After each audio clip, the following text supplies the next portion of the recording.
Good morning from the another country to the neighbor country. And मैले चाहिँ सबै ब्लगहरू हालिसकेँ अलमोस्ट. फेरि यत्रो घाम लागेर भर्खर गुड मर्निङ छ भनेर भन्दै गर्नु होला. म उठेर पनि भाडा साडा सब धोएर भाडा भनेछु लुगा आफ्नो लगाएको लुगा लुगा ट्राभल गर्दाखेरिको धोइवरी बसिरहेको छु. अब चाहिँ खाजा खानुपर्ने हुन्छ. भोक लाग्यो किनकि मैले चाहिँ खाना नै खाएन. डाइटिङ बस्यो भनौँ न. डाइटिङ बसेको चाहिँ होइन. आउने बित्तिकै धेरै मासु खाएँ नि त. सो हेर्दै जानु होला मेरो फर्स्ट डे इन्डियामा चाहिँ कस्तो रहन्छ. इन्डिया जस्तो सोचेको थियो त्यस्तो त मलाई लागेकै छैन क्या. कस्तो नेपाल जस्तै भाइब पनि यताउति सायद उहाँहरू पनि त्यही वेमा बस्नु भएर पनि हुनसक्छ. टोसम्म डरिएछ भने मामा घरमा अनि त जताबाट एङ्गलबाट खिचे पनि नराम्रो आउने क्या. लाइक अब अनाको जस्ताको त्यस्तै हो. त्यसमा त केही फरक नै परेन. तर मलाई चाहिँ कालो भएपछि मलाई त म पागल हुन्छु बोलाउँछु. सो आज मेरो फर्स्ट डे इन इन्डिया रहेको छ र एकदमै मिठो निन्द्रामा सुतेर उठेर बिहानदेखि खाएको यहाँ बत्ती पनि आएको छैन. आज फेरि सन्डे रहेछ हो. इन्डियामा त सन्डे र स्याटरडे त बिदा आउँदो रहेछ. बत्ती आएको छैन. म यहाँ टोलाइरहेको छु. मेरो टिकटक चाहिँ बल्ल चल्यो. त्यो पनि यो सरकारले थाहा भयो भने मलाई मार्छ. भिपिएनबाट चलाएको छु नि त.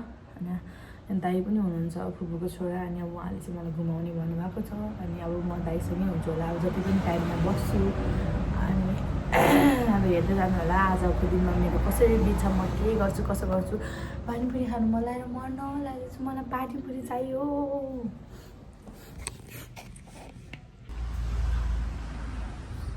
बत्ती त बिहानदेखि नै नआएको क्या नि फुपू. The next day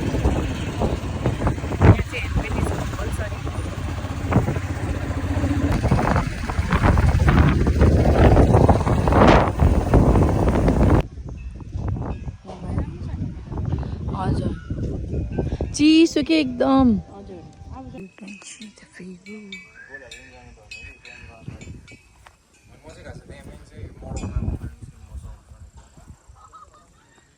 See the view over here. यस्तो मलाई हुस्यो यति धेरै मन पर्छ नि. तर काठमाडौँमा यस्तो हुस्यो कहिले देख्न पाउँदैन. कहिले काहीँ म चाहिँ टक्क चप्पल लगाएर मैले दसैँसम्मको लागि मात्रै लुगा ल्याएको थिएँ. लास्टमा तिहारसम्म बस्ने थिएँ. मेरो लुगा छैन. मलाई कसैले लुगा डोनेट गरेर पठाइदिनु होला. अब म भोलि र भरेसम्म चाहिँ बजार गएर जसरी पनि लुगा किन्नै पर्ने हुन्छ. किनकि दार्जिलिङ जाँदैछु. दार्जिलिङमा गएर त यसो चलपल त दिनै पर्यो कि कस्तो. सो हामी चाहिँ यहाँनिर आएर दुई ठाउँमा घुमिसक्यो. पर गएर एउटा गोदावरी जस्तै घुमेँ. आई लभ के थियो के कन्यामफुङ कि समथिङ के थियो मलाई एक्ज्याक्टली थाहा भएन. अनि यो रहेको छ science exhibition. And we are moving forward to the next destination. एक दिनमै म 3-4 ठाउँ दाइसँग घुमिसकेको छु. यस्तो बब्बाल रमाइलो भइरहेको छ यहाँको हुस्यो. Oh my god you can see the view around it. India जस्तै लागिरहेको छैन. तर यो चाहिँ अलि नेपाली प्लेस रे. इन्डिया चाहिँ यहाँदेखि अलिकति अझै उता गइसकेपछि चाहिँ तपाईँले real India the crowd the city area देख्नुहुन्छ. तर यतातिर चाहिँ एकदमै वाउ रहेछ नि. हामी चाहिँ घरभन्दा 1 घन्टा माथि आएर चाहिँ हामी यहाँ हेर्दैछौँ. सो तपाईँलाई मेरो भ्लग अन्तिमसम्म हेर्नु होला. आजको दिन चाहिँ म के गरेर जान्छु. म चिसै मनपर्छ. नेपालमा पनि चिसै छ. काठमाडौँ बस्छु. तिहारको लागि आएको फुपूकोमा. हजुर तिहार आउँछ नि त. कालेबुङ भनेको के भन्यो. एउटा गीत पनि छ नि.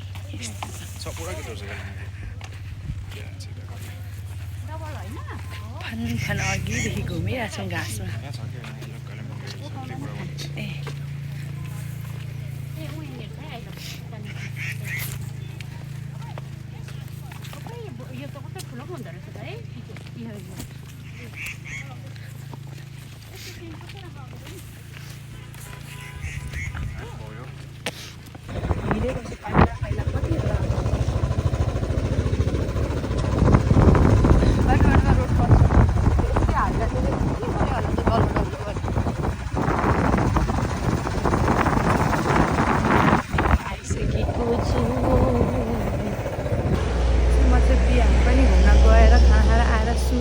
फेरि मम्मीहरूसँग घुम्नको लागि जाँदैछु.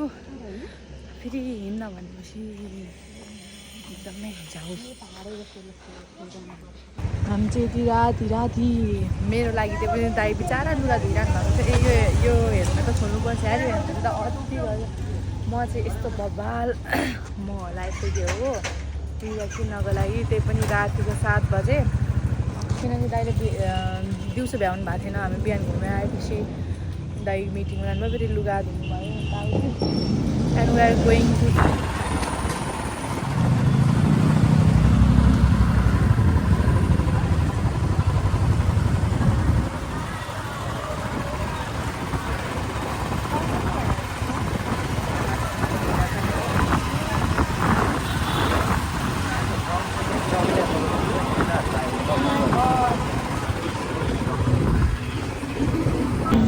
मेरो सपना पुरा भयो इन्डिया गएर के अरे स्ट्रिट फुड खान्छु हेर्नु नि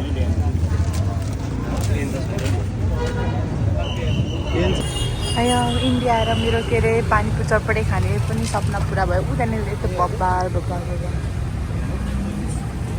लिनुहोस् हामी चाहिँ यतातिर राति खानु लागेको छौँ के गर्नु भन खानु लागि today is the day 2 at India अनि त्यस पछाडि मेरो चाहिँ फर्स्ट दिन यति धेरै घुमेँ म त्यही पनि आज पनि फेरि घुम्ने हो भोलि पनि घुम्ने हो बसिन्जेल घुमे गर्ने हो so you can see the view म चाहिँ नुहाइधुवाइ गरेर पनि एकदम बिन्दास पाराले अब यहाँ रेडी भइसकेको छु यस्तो काली हप्सी भइसक्यो कि माइ गड जति जे लाउँदा पनि नराम्रो देखिन सो अब चाहिँ हामी लाभा भन्ने ठाउँ जहाँ जान्छौँ दाइ र म बिचरा मेरो मम्मी चाहिँ घरको घरमै बसिरहनु भएको छ तर भोलि मम्मीलाई पनि दार्जिलिङ लग्ने हो अनि अब we are going to the lava city and हेरौँला के हुन्छ कसो हुन्छ म चाहिँ लाभा मात्रै भनेर छु मलाई एक्ज्याक्टली केही थाहा पनि छैन अनि मलाई यस्तो रिस उठ्छ नि यो टिकटकको मेरो त्यो केही भिडियोहरू नि राम्रो आउँदैन केही क्लियर आउँदैन मेरो अनुहारै छैन त्यो टिकटकमा क्या के भन्ने होला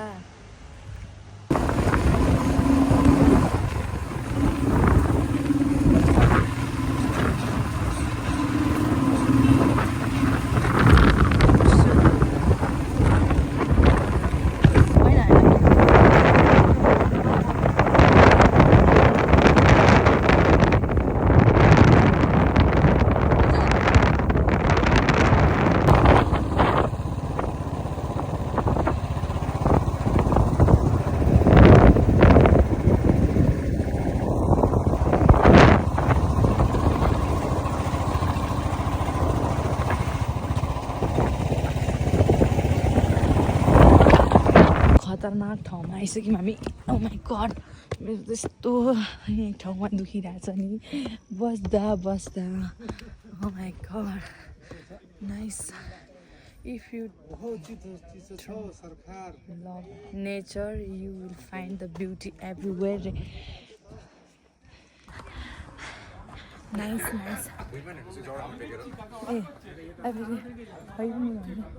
उता पनि जानु पर्ने रहेछ त सब जग्गा जानुहुन्छ यहाँ पनि टिकट काट्नुपर्ने रहेछ पहिला थिएन दिदी र म हुँदा त कि ए हामी त्यहाँ ओपन पनि भएको थिएन यो मतलब यस्तो जङ्गलै हो नि त पहिला त मान्छेले उयो गरिहाल्छ कि nice we are going where अहिले म चाहिँ यस्तो लड्छु नि यस्तो हामी चाहिँ यहाँनिर पुल सुल सब क्रस गरेर यत्रो ठुलो जङ्गल देख्नु है नेपालमा चाहिँ जङ्गलको आदि पनि छैन होला हौ पुरै नेपालमा पनि धेरै जङ्गल छैन होला ओ माई गड फेरि यस्तो भनेर भोलि मलाई नेपाल आउनु मात्रै ल नेपाल त म आइहाल्छु नि so you can visit over here and you can see the beautiful view मेरो टिकटक बिग्रियो घनाएर जङ्गलमा लड्यो भने उहाँ पुग्छ म त त्यता गर्छु बाबाले त्यही भन्नुहुन्छ नि मेरो छोरीको सबै राम्रो छ त अलिकति मोबाइल धेरै चलाउँछ मात्रै भन्नु राम्रै चलाएर छु यस्तो मलाई जति म वर्ष भयो त्यति वर्षको मान्छेहरूले मलाई चिन्छ ड्याडीलाई थाहा नै छैन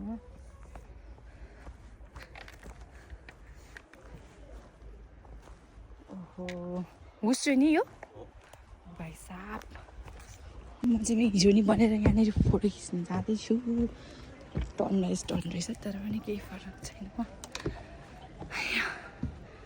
ओहो नाइस प्लेस ओ भाइ साहब व्हाट अ भ्यू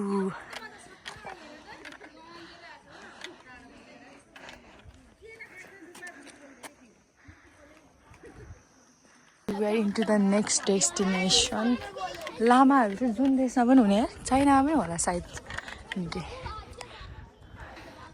झन् हलेसी मन्दिरमा त हजुर देख्नु होला नि लामै लामा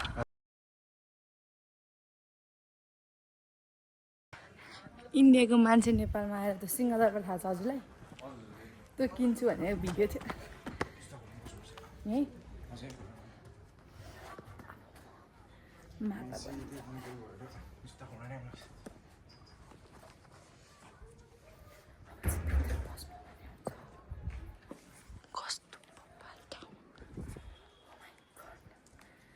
जुनी त मैले लिएर आएको छु 19 वर्षमै 19वटा ठाउँभन्दा बेसी घुमिसकेँ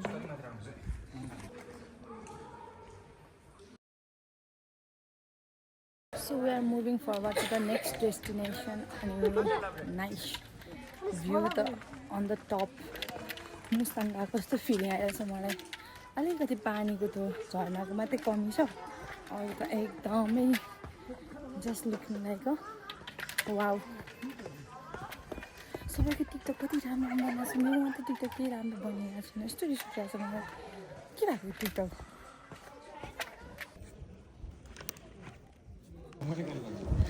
के भनेर कस्तो घुम्नु पनि नदिने यहाँको ठाउँ छ भेरी नाइस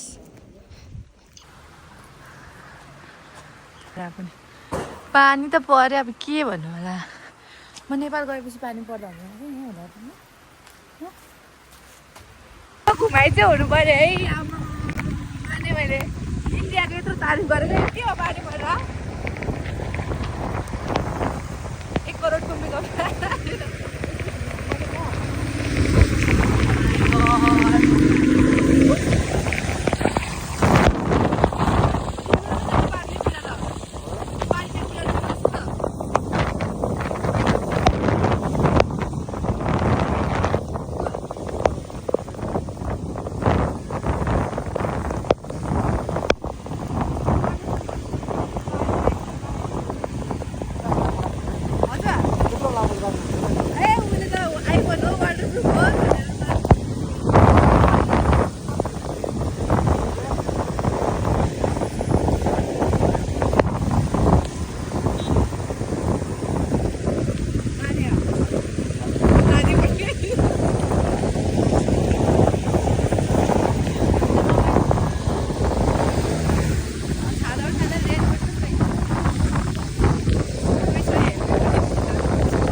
देउराली नेपालमा पनि छ नि देउराली गीतै हो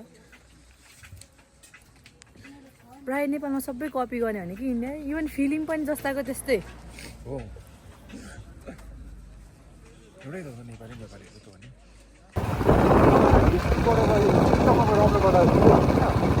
हुन्छ अनि गीत कसले गाउने फेरि टिकटक जस्तै देउराली पनि गयो यति धेरै घुमेँ कि म अब म मस्त गएर सुत्छु मेरो काम पनि के छ खाएँ सुत्नु खाएँ सुत्नु घुम्नु फाइनली हामी चाहिँ भ्लग फाइनली अब कति 3-4 घन्टा घुमेर चाहिँ घर ब्याक भइसकेको छु जस्तो मेरो माइन्डहरू सेफ्टीको लागि रोज फलोको लागि मात्रै हो मेरो अनुभव केही इन्फो गर्दैन नट राइट टोल्ड मी